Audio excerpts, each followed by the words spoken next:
I stood in my childhood living room during what was supposed to be a peaceful Sunday dinner, watching my father Marcus point his finger at my chest like I was still a disobedient teenager instead of a 28-year-old man. The words that came out of his mouth hit harder than any physical blow ever could. Patricia, my stepmother of only 18 months, sat smugly in my late mother's favorite armchair, her lips curved into the slightest hint of a victorious smile. My cousins Jake and Emma exchanged uncomfortable glances while my Aunt Helen suddenly found her mashed potatoes fascinating. The silence stretched until nervous laughter bubbled up from somewhere in the room, making my face burn with humiliation.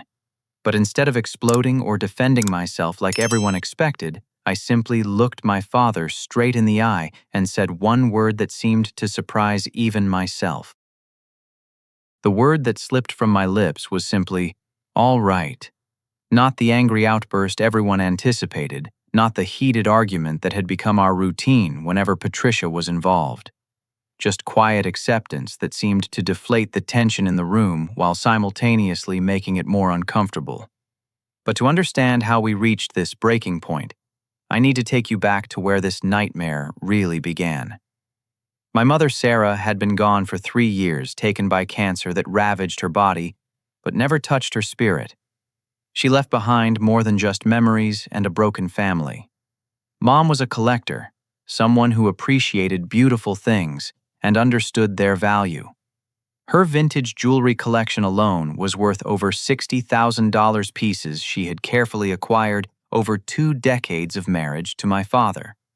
There were also oil paintings from local artists. She had championed antique furniture that had been in our family for generations, and china sets that came out only for special occasions.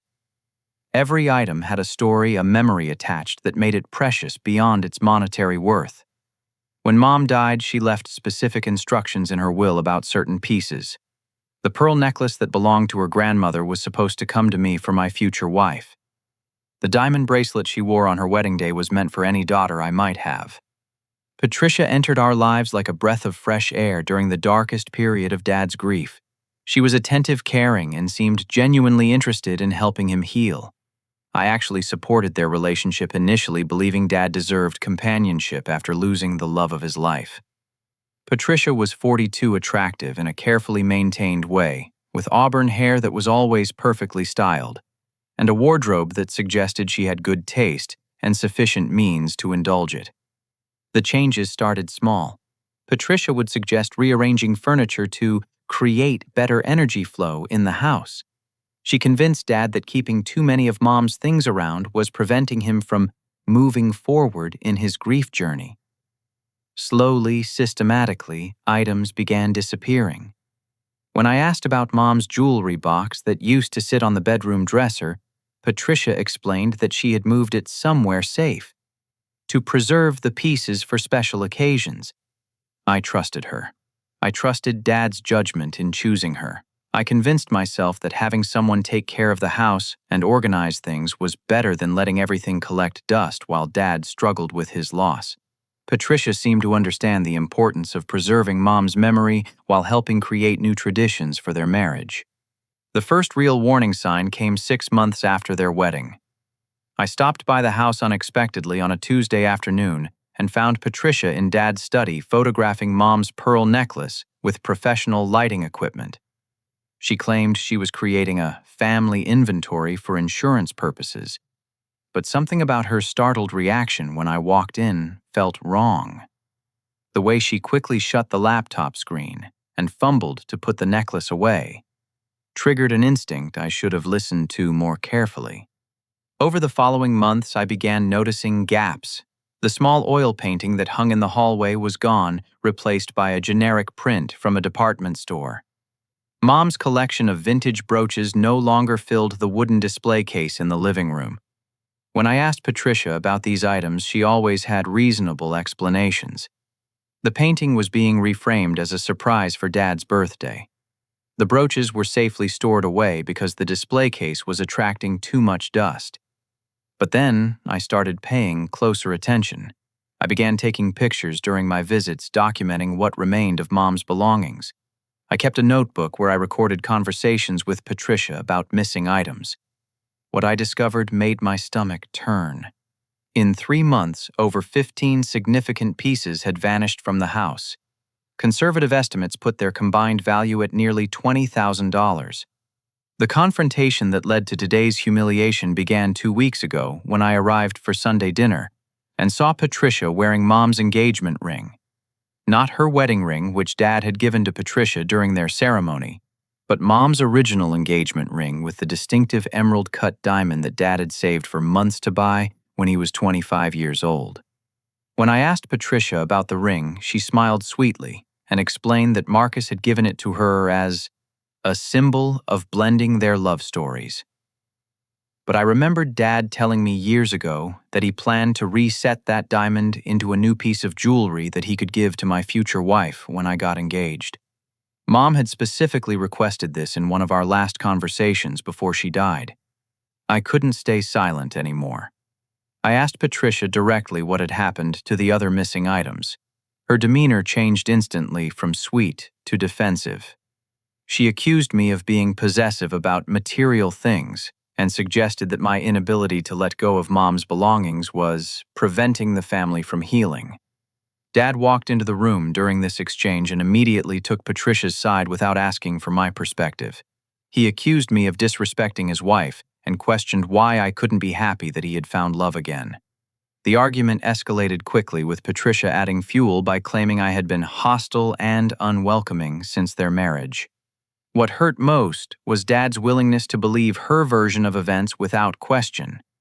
This was the man who taught me to think critically, to gather evidence before making judgments, to listen to all sides of a story. Yet when it came to Patricia, he seemed incapable of seeing past her carefully constructed facade. That brings us to today's family dinner, which was supposed to celebrate Marcus and Patricia's first wedding anniversary. The extended family had gathered to toast their happiness and share memories of the past year. Instead, the celebration became a public tribunal, where I was cast as the villain disrupting family harmony. The breaking point came when I noticed Patricia was wearing not just Mom's engagement ring, but also the pearl earrings that were specifically mentioned in Mom's will as being intended for me. When I quietly asked Patricia about this after dinner, she claimed ignorance about any will and suggested that I was imagining inheritance promises that never existed. Dad overheard this conversation and exploded. In front of my Aunt Helen, my cousins Jake and Emma, and Patricia's sister Carol, who had driven up from Phoenix for the anniversary dinner, he delivered his ultimatum about grounding me until I apologized. The word choice was deliberately infantilizing, designed to put me in my place as the ungrateful child disrupting the adult's happiness. But as I stood there facing the disappointed faces of my family members, I realized something important. My quiet, "all right," wasn't submission. It was the calm before I took control of a situation that had spiraled beyond Patricia's carefully laid plans. Because what none of them knew was that I had spent the past 2 weeks doing research that would change everything. I had documentation they never suspected existed. I had evidence that would shock even me when I finally understood the full scope of what Patricia had been doing to our family. The morning after that humiliating Sunday dinner, I sat in my downtown apartment staring at a manila folder that contained 3 months of careful documentation. Every photograph I had taken, every receipt I had found, every inconsistent story Patricia had told about missing items was organized chronologically. But I knew I needed professional help to understand the legal implications of what I was seeing. Linda Morrison had been Mom's best friend since college and now practiced estate law downtown. I called her office first thing Monday morning, and her secretary squeezed me in for a late afternoon appointment.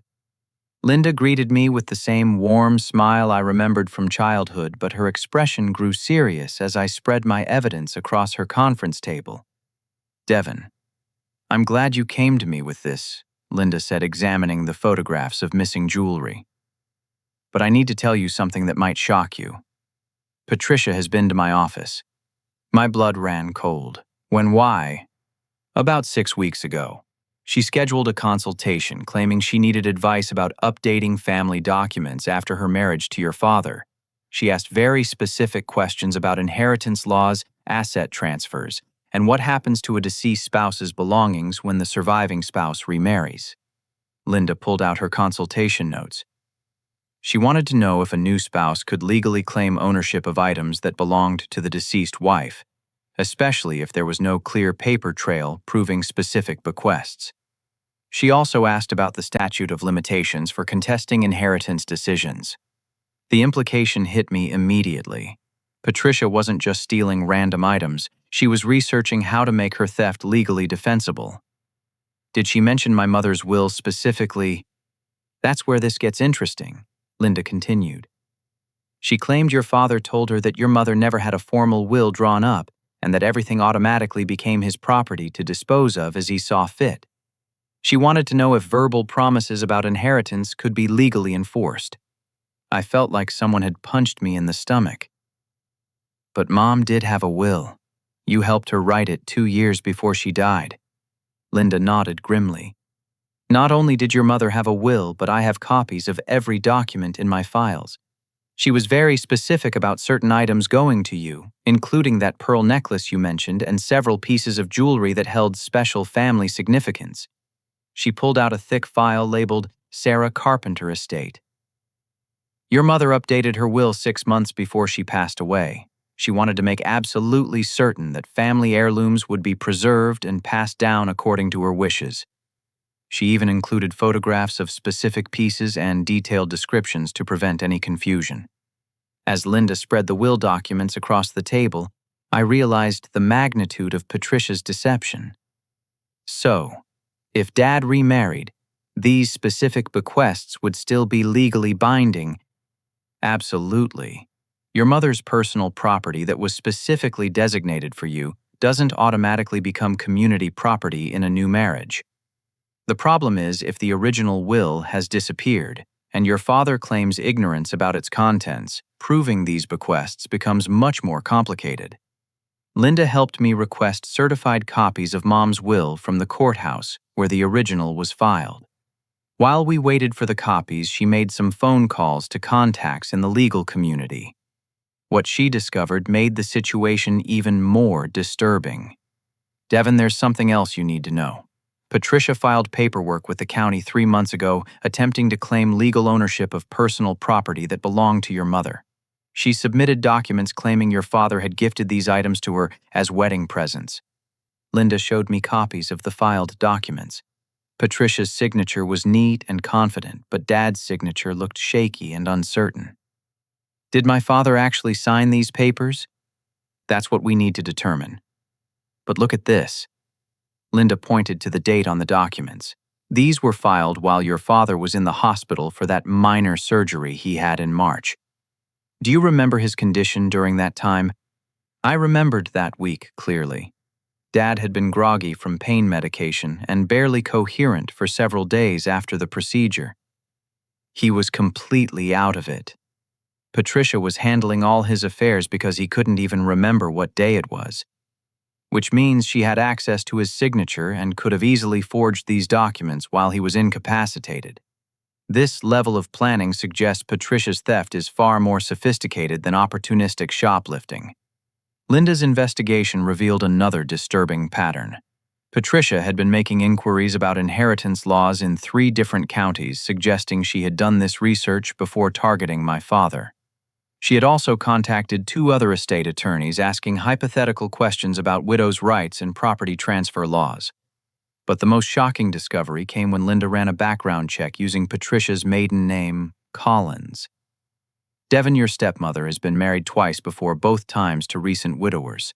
Her first husband died in a car accident 18 months after their marriage, leaving her his entire estate. Her second husband suffered a fatal fall down his basement stairs 2 years after they married. The pattern was impossible to ignore. Patricia specifically targeted men who had recently lost their wives, men who were vulnerable, isolated, and often wealthy enough to make the effort worthwhile. She had perfected a system of gaining their trust, manipulating their emotions, and then systematically transferring their assets to herself before arranging their convenient deaths. Are you saying my father is in danger? I asked, though I already knew the answer. I'm saying your father fits the exact profile of Patricia's previous victims. recent widower substantial assets, adult children who might contest inheritance decisions, and now showing signs of the same confusion and memory problems that affected her previous husbands before their deaths. Linda helped me contact Detective Williams from the county sheriff's office who specialized in elder abuse cases. Detective Williams had been tracking similar patterns across multiple states and was very interested in the evidence I had gathered. Mr. Carpenter, what you're describing fits a sophisticated pattern we've been investigating for over 2 years. Women like Patricia often work with partners who help them identify targets and execute their plans. They're patient, methodical, and extremely dangerous. Detective Williams explained that Patricia's type of criminal typically followed a specific timeline.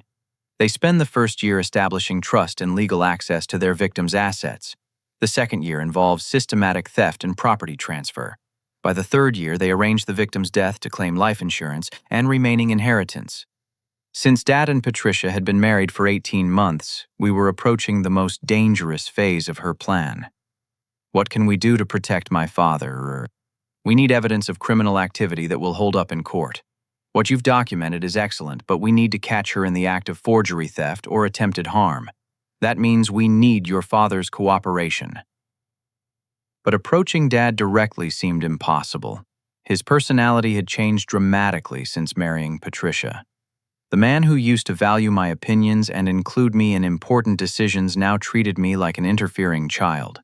He had become increasingly isolated from friends and family members who might notice his declining judgment and health. Detective Williams suggested a different approach. Sometimes the best way to protect someone is to let them help protect themselves. But first we need to understand exactly how Patricia has been manipulating your father's thinking and behavior. That's when we decided to implement surveillance and begin building a case that would not only save Dad's life, but also bring justice to Patricia's previous victims. What we discovered in the following weeks would reveal a criminal conspiracy far more extensive and dangerous than any of us had imagined. The investigation was just beginning, and every day that passed brought my father closer to becoming another tragic statistic in Patricia's deadly game. 3 days after my meeting with Detective Williams, I received a phone call that changed everything. The voice on the other end was hesitant but familiar. "Devin, this is your Uncle Robert. I know we haven't spoken since that argument with your dad, but I need to see you. It's about Patricia."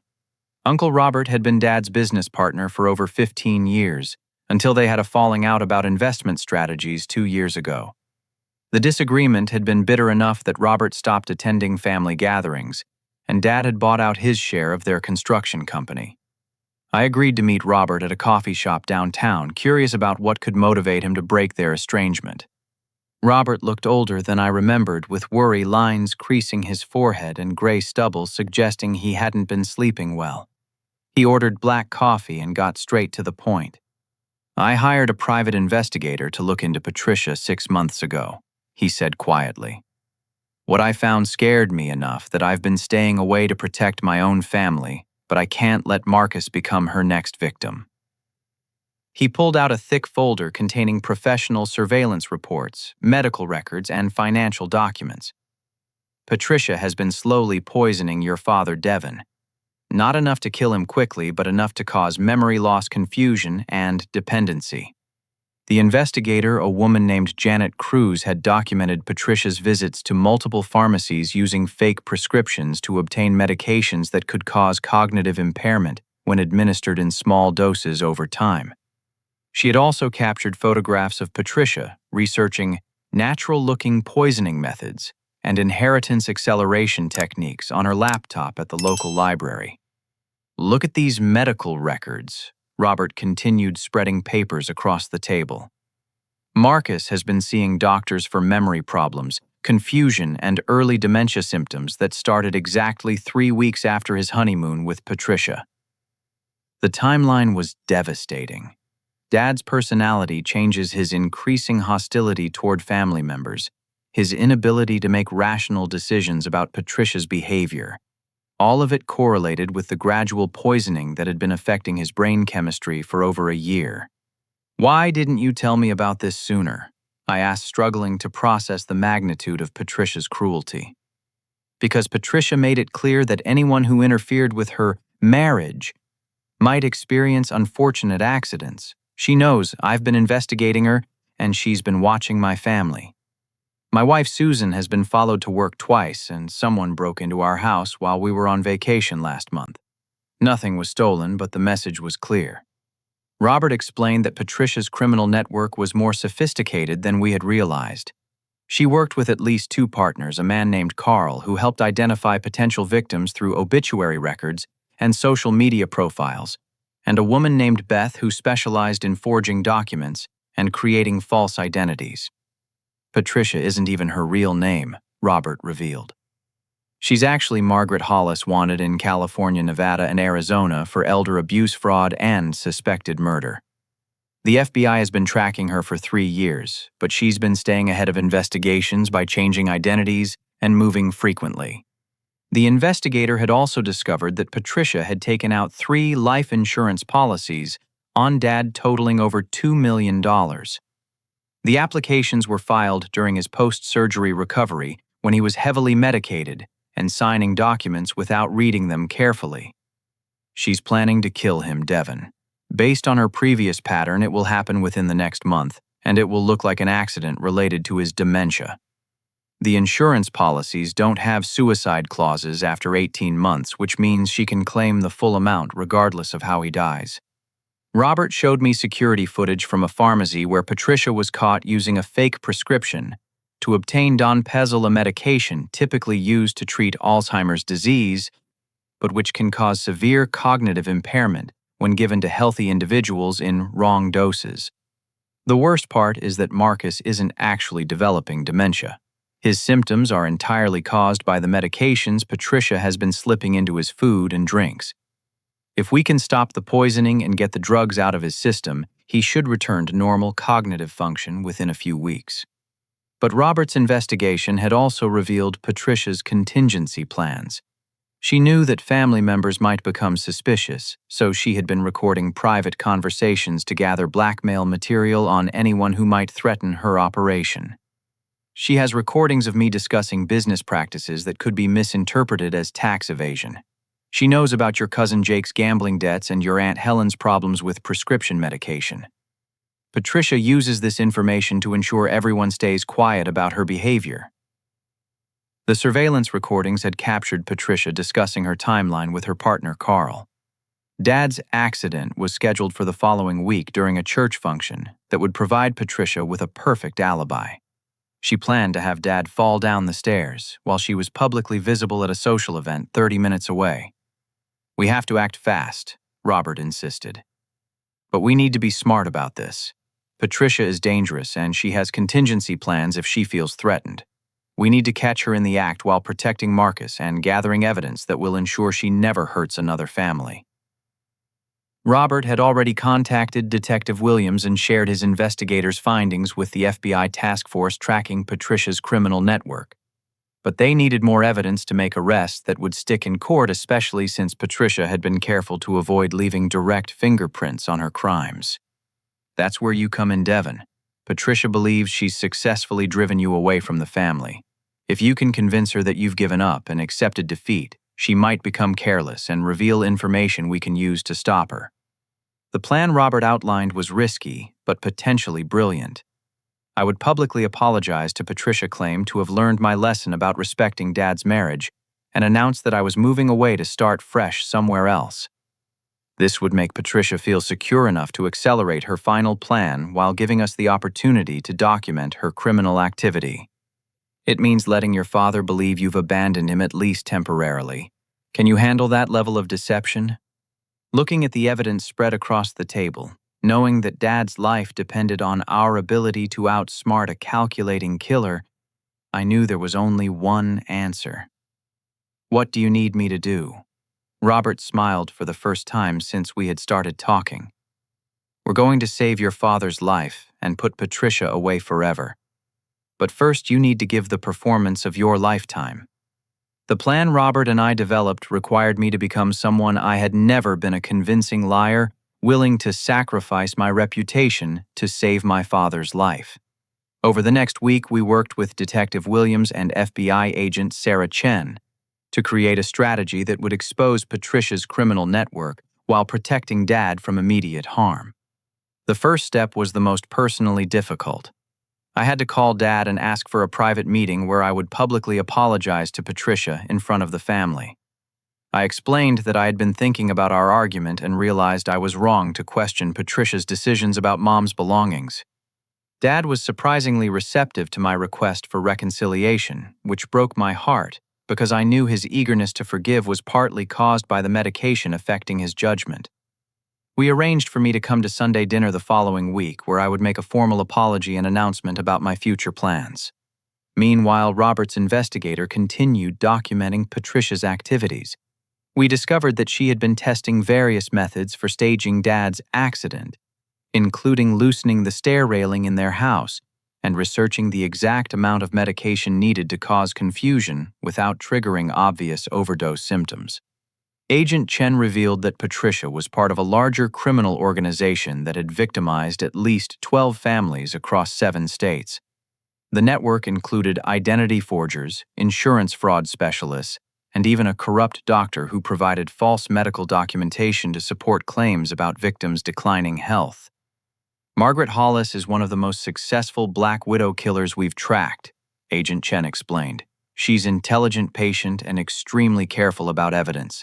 But she's also arrogant, and that arrogance might be her downfall. The plan we developed would take advantage of Patricia's overconfidence.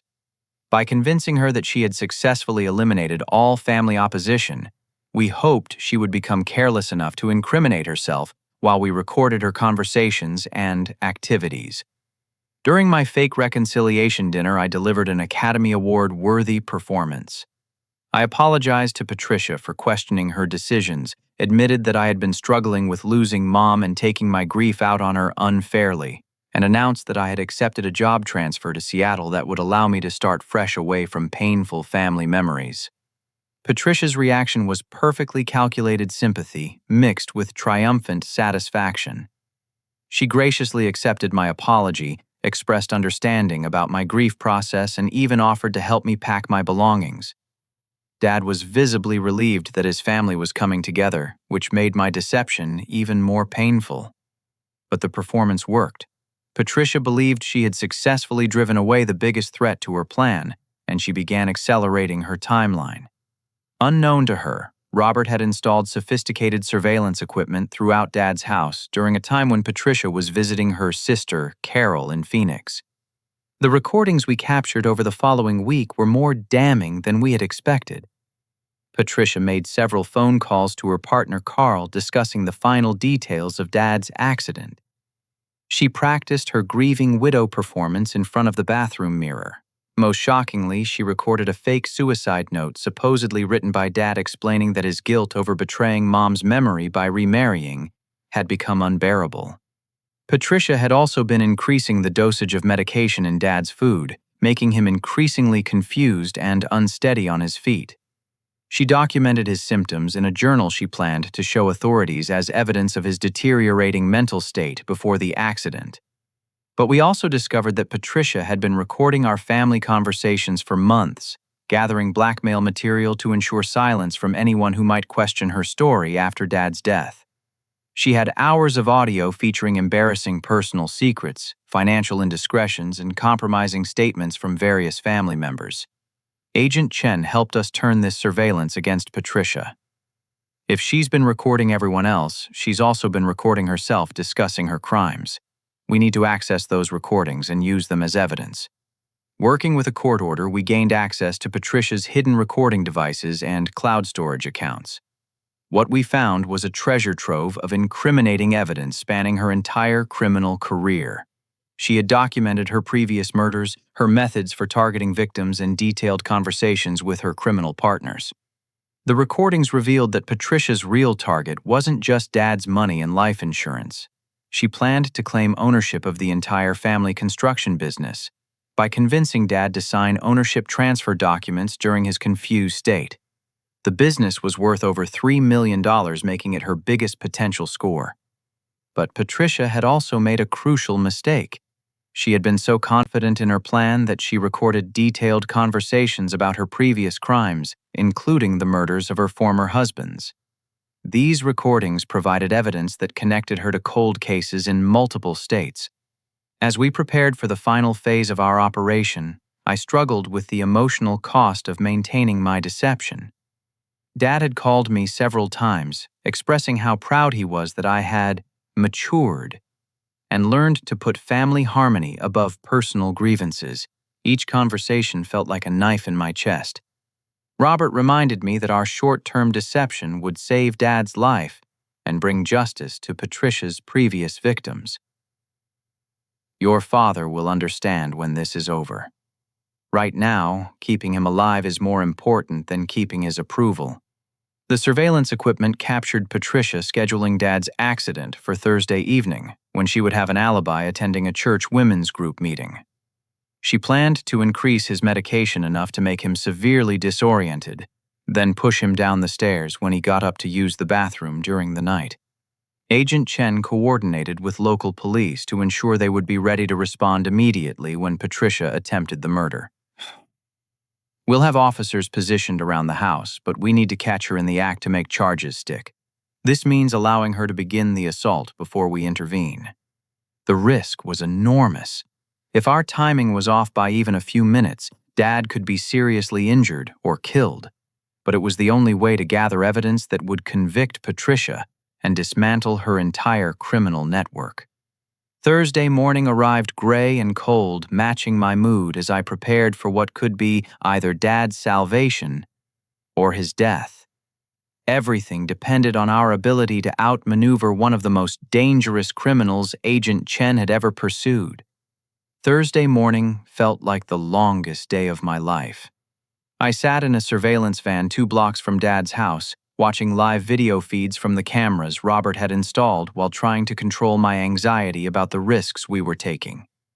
Agent Chen sat beside me, coordinating with her team through an earpiece, while Detective Williams monitored communications from Patricia's phone that we had been tracking under court order.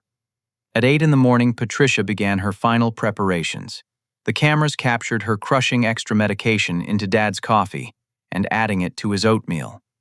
By 10 o'clock, Dad was noticeably confused and unsteady, calling the office to cancel meetings because he felt foggy and tired. Patricia used his confusion to have him sign several documents she claimed were routine paperwork for their anniversary celebration plans. In reality, these were life insurance beneficiary updates and property transfer documents that would give her complete control over Dad's assets immediately after his death. "She's moving faster than we expected," Agent Chen observed. "The original plan was for tonight, but she might be accelerating the timeline." At noon, Patricia called her partner Carl to confirm final details. Our wiretap captured her saying, "The old man is almost ready. He can barely walk straight and he's been talking about feeling dizzy all morning. It should look completely natural when he falls." But then Patricia made a decision that changed everything. Instead of waiting for the evening when she would have her church alibi, she decided to stage the accident during her afternoon grocery shopping trip. She would claim she found Dad at the bottom of the stairs when she returned home. "We need to move now," Detective Williams said. "She's going to kill him this afternoon." Agent Chen made the call to position all units around the house. I was desperate to rush in and warn Dad immediately, but she insisted we had to catch Patricia in the act of attempted murder to ensure the charges would stick in court. At 2 o'clock, Patricia gave Dad an extra large dose of medication disguised as special tea to help with his headache. She told him she was going grocery shopping and would be back in 2 hours. The cameras showed Dad struggling to stay awake as the drugs took effect. Patricia left the house but parked around the corner waiting for the medication to reach full effect. She had disabled the home security system and planned to sneak back inside through the basement entrance to stage Dad's fall down the main staircase. "Units in position," Agent Chen announced. "Devin, this is going to be hard to watch, but we need documented evidence of attempted murder. We can't move until she actually tries to harm your father." At 3:15, Patricia returned to the house through the basement and began setting up her crime scene. She loosened the stair railing further and placed obstacles on the stairs that would make a fall look accidental. Then she went upstairs to find Dad, who was semi-conscious in his bedroom chair. The audio surveillance captured Patricia talking to herself as she prepared to commit murder. "Come on, Marcus. Time for your last walk down these stairs. Don't worry, it will be over quickly and I'll be very sad at your funeral." She helped Dad stand up, supporting him as he swayed from the medication. "Let's get you some water from the kitchen," she said sweetly, guiding him toward the top of the stairs. My heart was pounding as I watched the video feed showing Patricia positioning Dad near the stair railing she had sabotaged. He was so drugged that he could barely stand without her support, completely vulnerable and trusting the woman who was about to kill him. "Now," Agent Chen said into her radio. "All units move now." Police officers burst through the front and back doors simultaneously, just as Patricia grabbed Dad's shoulders and prepared to push him down the stairs. She spun around in shock, releasing her grip on Dad, who collapsed safely onto the hallway carpet instead of tumbling to his death. "FBI, step away from Mr. Carpenter with your hands visible, you." Patricia's carefully composed mask slipped completely as she realized her plan had been exposed. She immediately began claiming that Dad had been dizzy and she was trying to help him back to his room, but the surveillance footage clearly showed her positioning him for murder. As officers secured the scene and called for medical assistance for Dad, Patricia made one last desperate attempt to maintain control. "Marcus has been having memory problems and confusion attacks," she told the arriving paramedics. "I think he tried to hurt himself and I was stopping him from jumping down the stairs." But Agent Chen was ready for this final deception. "Mrs. Hollis, or should I say Margaret Hollis, you're under arrest for attempted murder, elder abuse, fraud, and conspiracy. We have recordings of you discussing your plans to kill Mr. Carpenter for his life insurance money." The name Margaret Hollis hit Patricia like a physical blow. For the first time since I had known her, she looked genuinely afraid instead of calculating and confident. She realized that her entire identity and criminal history had been exposed. Dad was rushed to the hospital where doctors began treating him for drug poisoning. The medical team confirmed that his confusion and memory problems were entirely caused by the medications Patricia had been administering without his knowledge. With proper treatment, his cognitive function should return to normal within a few weeks. As Patricia was led away in handcuffs, she made one final attempt to manipulate the situation. "Marcus, tell them I was protecting you. Tell them about your son threatening us." But Dad, even in his confused state, looked at her with growing clarity as the drugs began wearing off. "I never gave you permission to sell Sarah's jewelry," he said quietly. "And I never signed papers to change my life insurance." The investigation that followed Patricia's arrest revealed the full scope of her criminal network and the extent of her plans for our family.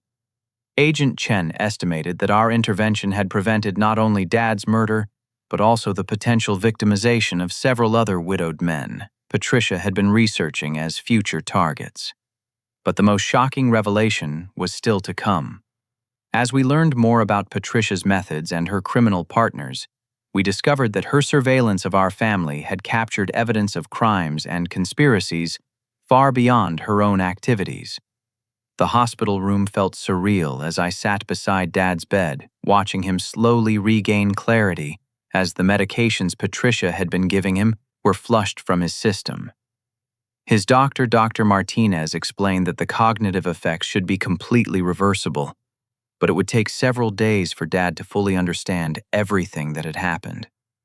The good news is that Mr. Carpenter shows no signs of actual dementia or permanent neurological damage, Dr. Martinez told me.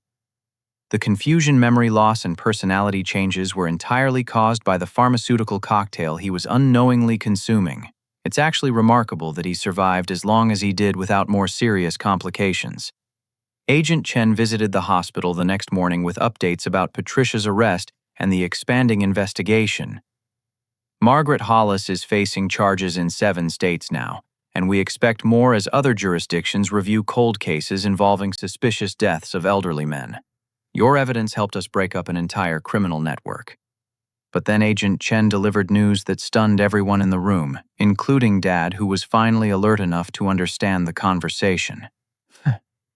"Mr. Carpenter, We need to tell you something important about your son's behavior over the past few weeks.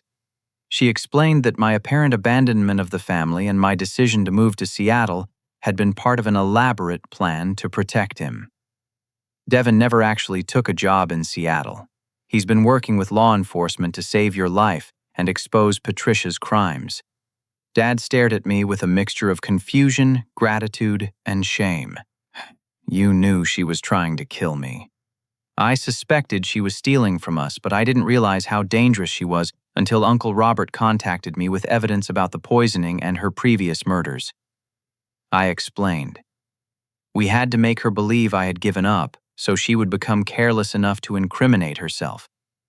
The emotional reunion between Dad and me was interrupted when Detective Williams arrived with even more shocking news.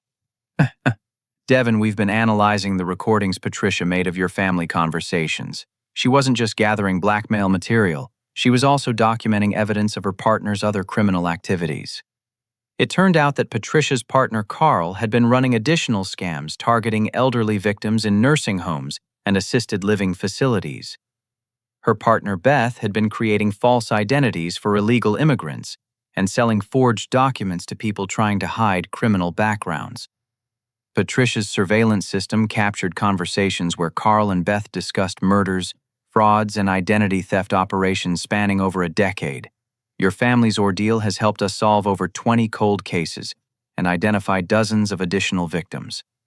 But the most surprising revelation came when Dad was finally strong enough to participate fully in the investigation. Agent Chen showed him copies of documents Patricia had forged with his signature, including life insurance policies, property transfers, and loan applications. Marcus, look carefully at these signatures.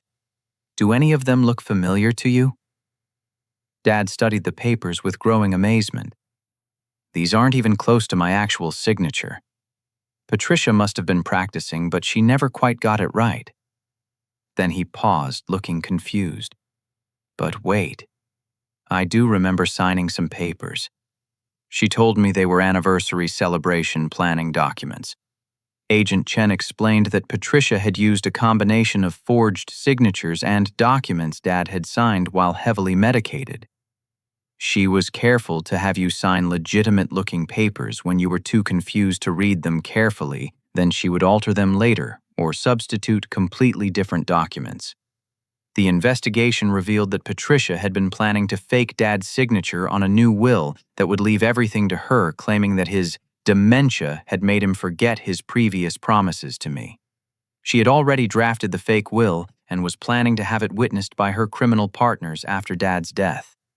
But as Dad's thinking became clearer, he remembered details about Patricia's behavior that provided crucial evidence for the prosecution. She used to disappear for hours at a time, claiming she was visiting her sister Carol in Phoenix. But I remember now that she would come back with different clothes and sometimes speak with a slight accent she didn't have before. Agent Chen realized that Patricia had been maintaining multiple identities simultaneously, using different aliases to carry out various scams while posing as Dad's devoted wife. Carol was actually another identity Patricia used when meeting with potential new victims or coordinating with her criminal partners. The most damning evidence came when forensic accountants traced the money from selling Mom's jewelry and belongings. Patricia hadn't been keeping the money for herself. She had been investing it in equipment and resources for her criminal network, including surveillance technology, document forgery materials, and pharmaceutical supplies for drugging victims. Your mother's pearl necklace alone was sold to fund the purchase of drugs that Patricia used to poison 3 different elderly men across 2 states, Agent Chen explained. She wasn't just stealing from your family. She was using your family's treasures to enable more murders. This revelation hit Dad harder than anything else we had learned. The idea that Mom's precious belongings had been used to fund additional crimes against other families seemed to break something inside him. I let that woman turn Sarah's memory into something evil. I let her use our love story as a weapon against other families. But Agent Chen helped Dad understand that he had been a victim, not an accomplice. Margaret Hollis is a master manipulator who specifically targets men in your situation. She studied your grief patterns, your relationship with Devin, and your financial situation for months before approaching you. Nothing that happened was your fault. The investigation concluded with Patricia's partners Carl and Beth being arrested in coordinated raids across 3 states. The criminal network had been operating for over 8 years and had victimized at least 30 families. Conservative estimates suggested they had stolen over $12 million and were responsible for at least 7 deaths. Patricia herself faced trial on charges including attempted murder, elder abuse fraud conspiracy, and multiple counts of murder in the first degree related to her previous husbands.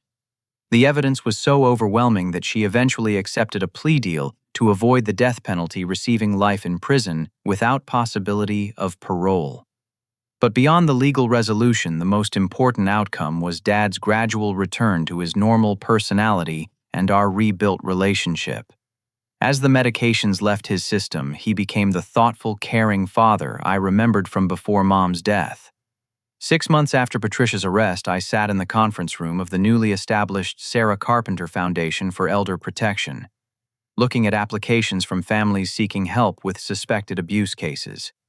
Dad and I had used the recovered money from Patricia's crimes along with a substantial donation from the family construction business to create a resource that could help other families avoid the nightmare we had experienced. Dad's recovery had been remarkable. Within 3 weeks of stopping Patricia's medication regimen, his memory, personality, and decision-making abilities had returned completely to normal. Dr. Martinez described it as one of the most dramatic reversals of drug-induced cognitive impairment he had ever witnessed.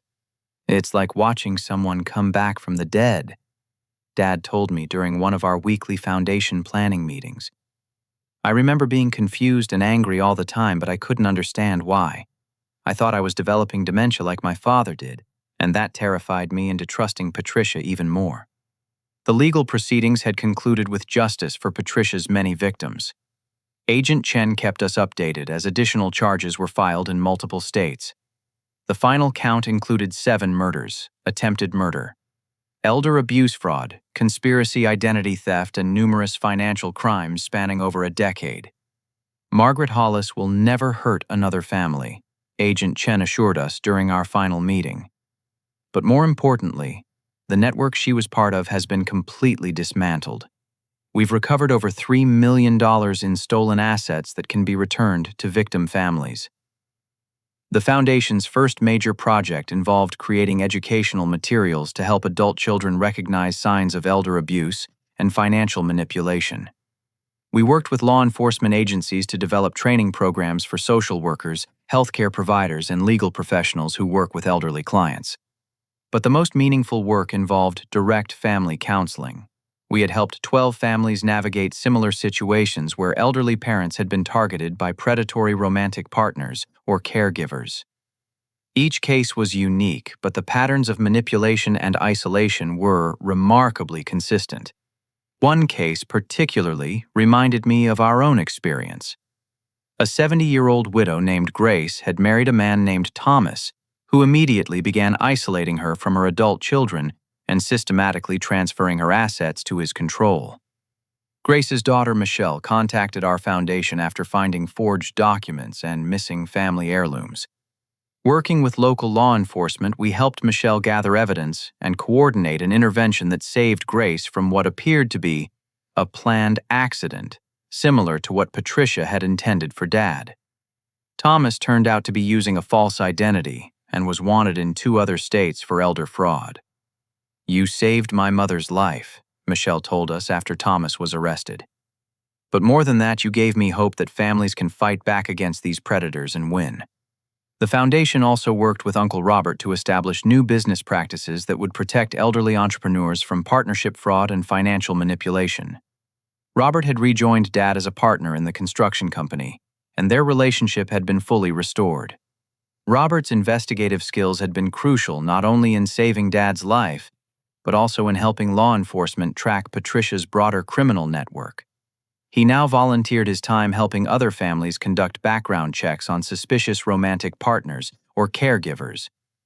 I learned that sometimes protecting your family means being willing to look paranoid and suspicious, Robert explained during a foundation fundraising event. It's better to investigate someone's background unnecessarily than to ignore warning signs and regret it forever. Dad and I had also recovered all of Mom's belongings that Patricia had sold. Agent Chen's investigation included tracking down buyers and legally reclaiming stolen property. Mom's pearl necklace, the diamond bracelet, the antique paintings, and even smaller items like her collection of vintage brooches were returned to our family. But rather than simply keeping these items, Dad and I decided to use them in a way that would honor Mom's memory while helping other families. We created a traveling exhibit featuring Mom's jewelry and artwork, along with information about recognizing and preventing elder abuse. The exhibit toured community centers, libraries, and senior centers across 3 states. Sarah would be proud that her treasures are being used to protect other families, Dad said as we set up the exhibit for its first showing. She always believed that beautiful things should bring joy and meaning to people's lives, not just sit in storage. The personal healing between Dad and me had been just as important as the legal justice. We spent hours talking through the years of manipulation Patricia had used to drive us apart, understanding how she had twisted our communications and created artificial conflicts between us. I was so afraid of losing another person I loved that I became desperate to keep Patricia happy, Dad admitted. When she convinced me that you were trying to interfere with our marriage, I chose her version of events because accepting it felt safer than risking another loss. We established new family traditions that honored Mom's memory while building new relationships with extended family members. Sunday dinners became monthly gatherings where we shared stories about Mom and created new memories together. Uncle Robert's family, my cousins Jake and Emma, and even Aunt Helen became regular participants in these celebrations. Dad eventually sold the house where so much trauma had occurred and purchased a smaller home near downtown where he could walk to the foundation offices and stay actively involved in our work. He also began attending grief counseling to process his complicated feelings about Mom's death and Patricia's betrayal. I thought I had finished grieving for your mother when I married Patricia, Dad told me. But I realize now that I never actually processed losing her. I just tried to replace her, which made me vulnerable to someone who took advantage of my emotional confusion. The foundation's success attracted attention from national elder advocacy organizations. We were invited to speak at conferences, consult on legislation to protect elderly victims, and collaborate with other nonprofits working on similar issues. Agent Chen became an advisory board member for the foundation, helping us stay current on emerging scams and criminal techniques targeting elderly populations.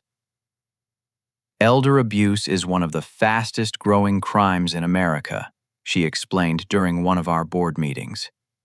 Cases like Patricia's are becoming more common as criminals realize how profitable and relatively low risk these schemes can be. But beyond the statistics and criminal justice aspects, the Foundation's work constantly reminded me of the human cost of crimes like Patricia's. Every family we helped represented someone's parents, grandparents, or elderly relatives who deserved protection and dignity in their later years. The Foundation's tagline became, "Protecting Wisdom, Preserving Legacy," reflecting our belief that elder abuse doesn't just harm individuals but robs entire families and communities of the knowledge and experience that older generations provide. As I reflected on everything that had happened, I realized that the most important lesson wasn't about recognizing criminal behavior or protecting financial assets. It was about the importance of maintaining strong family relationships that can withstand manipulation and pressure from outside forces. If I had given up on our relationship when Patricia started driving us apart, she would have succeeded in isolating Dad completely. I told a group of adult children during one of our foundation workshops.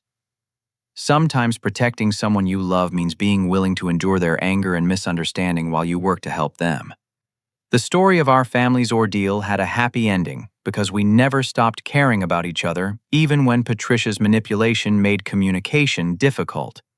Dad's willingness to eventually listen to evidence, my determination to document suspicious behavior, and Uncle Robert's courage to investigate despite personal risk all contributed to exposing Patricia's crimes.